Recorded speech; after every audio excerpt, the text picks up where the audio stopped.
Google's first stab at a foldable phone with the Pixel Fold wasn't quite a home run, but it at least gave consumers another option beside Samsung's foldables.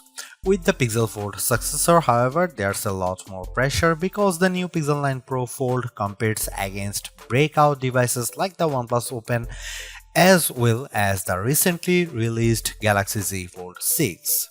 Using this opportunity to improve upon the shortcomings of last year's Pixel Fold, Google has given its newest notebook-style foldable phone an extreme makeover as well as a name change to better align with the other Pixel 9 phones in its lineup.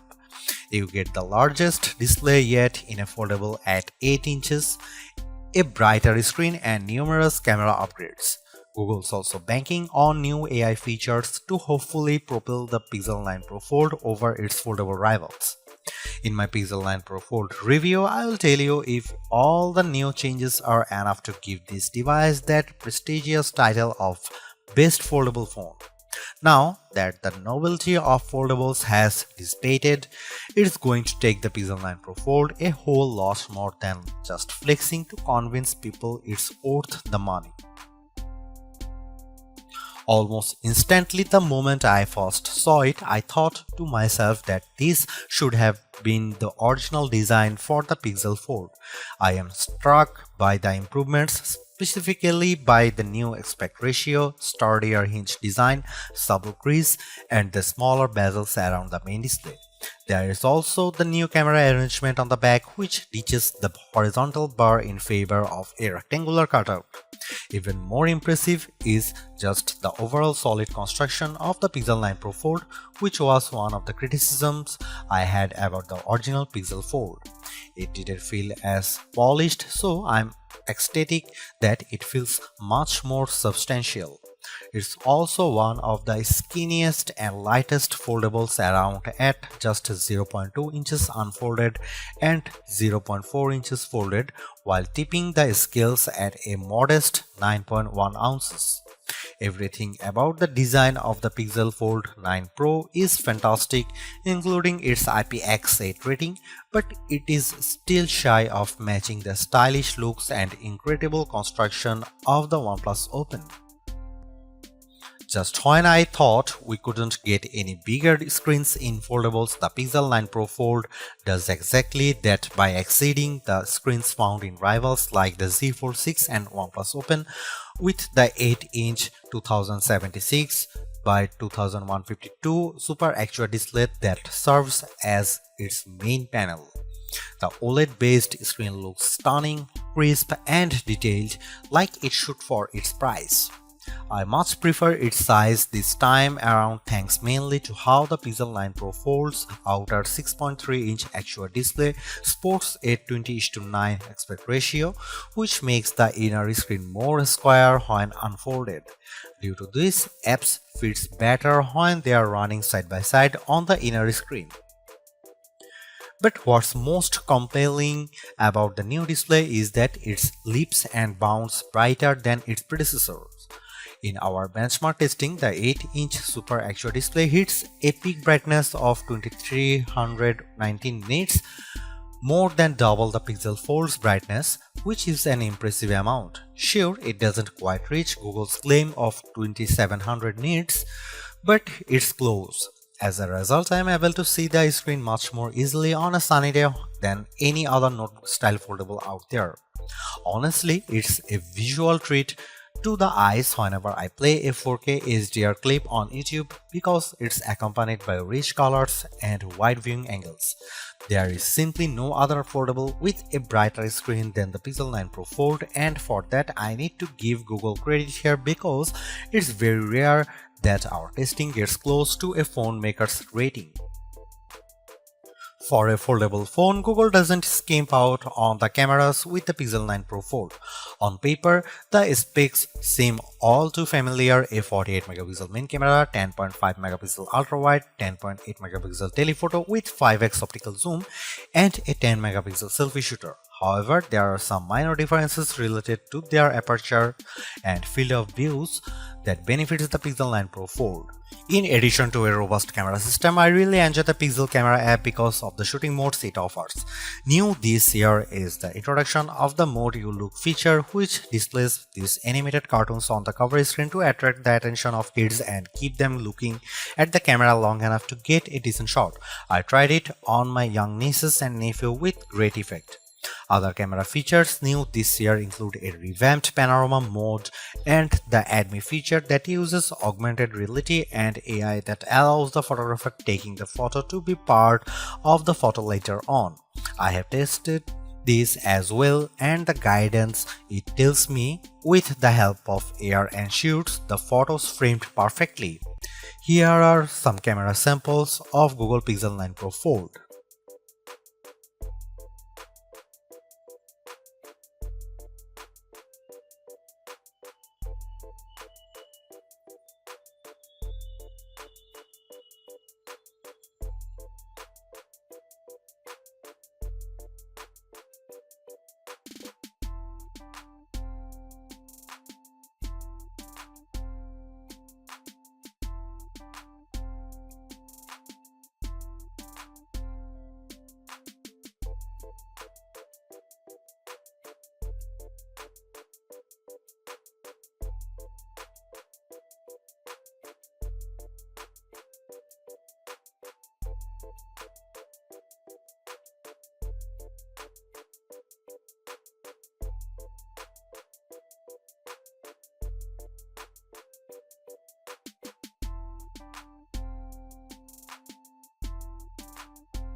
Last year's Pixel Fold was in a predicament because it launched before the Pixel 8 lineup, which kept it stuck with an older Tensor G2 processor. This time though, the Pixel 9 Pro Fold is powered by the new Tensor G4 chip and paired with 16GB of RAM. Not surprisingly, these two upgrades give a marked improvement in just about every synthetic benchmark test we threw at it. Both its single and multi-core scores in Geekbench 6 are substantially better at 1956 and 4813 respectively. It finished way ahead against the Pixel Fold, but the Tensor G4 is still way behind the scores put up by the Z Fold 6's Snapdragon 8 Gen 3 chip. But I think most people wouldn't realize that with all the superficial stuff like navigating around the interface and juggling a few apps at once, since it still delivers the same instant responses and fluid actions that I love seeing in high-end phones. When it comes to graphics processing, the Pixel 9 Pro Fold is still nowhere as smooth as the Galaxy Z Fold 6 with 3D Marks Wildlife Unlimited test. The 55.72 FPS rate it averages in the test pales in comparison to the smoother 112 FPS rate of the Z Fold 6, while also coming up short to the OnePlus Open's average of 84.8 FPS. Luckily for me, the games I play religiously, I don't see any major hitches on the gameplay in Age of Origins, even when there is an intense action happening on screen. Google's silicon has yet to eclipse what Qualcomm and Apple has shown us, but I am not bummed by this because quite frankly the Pixel 9 Pro Fold feels and performs like a champ with the things I do on the daily. Side-by-side apps multitasking is no problem here, as I am able to effortlessly watch a YouTube clip while scrolling through Instagram or jotting down an email reply in Gmail while playing Age of Origins on the other. Usually, whenever a phone ends up getting a smaller battery than its predecessor, it's because of it trying to be thinner and lighter. Of course, that's the case here with the Pixel 9 Pro Fold's 4650 mAh battery, which is smaller than the 4822 mAh battery on the Pixel Fold. Lucky for the Pixel 9 Pro Fold, the Tensor G4 appears to be much more power efficient. In our battery benchmark tests, the Pixel 9 Pro Fold manages to last 11 hours and 36 minutes in one pass of 4 tests, which is more than an hour longer than what the Pixel Fold eked out. There is no denying that it's a win for Google here, but I was hoping for a longer lasting battery because of the Pixel 9 and Pixel 9 Pro XL both achieved significantly longer times than their predecessors, but to be fair, it actually lasts longer than the time posted by the Samsung Galaxy Z Fold 6 and just a smidge short of the OnePlus Open's time. The Pixel 9 Pro Fold features 21-watt wire charging through its USB-C port, and in our testing yields 18% of battery with 15 minutes of charging, which then reaches 38% in 30 minutes. That's actually short of Pixel Fold's reach of 23% and 47% with 15 and 30 minutes of charging respectively.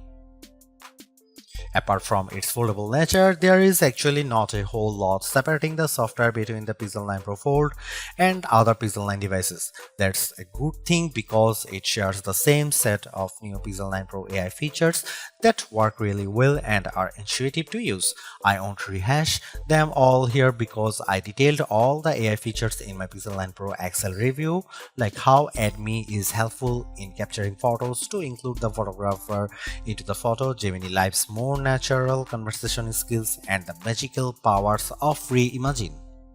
These AI features truly set it apart from other foldables mainly because they are simple and intuitive to use.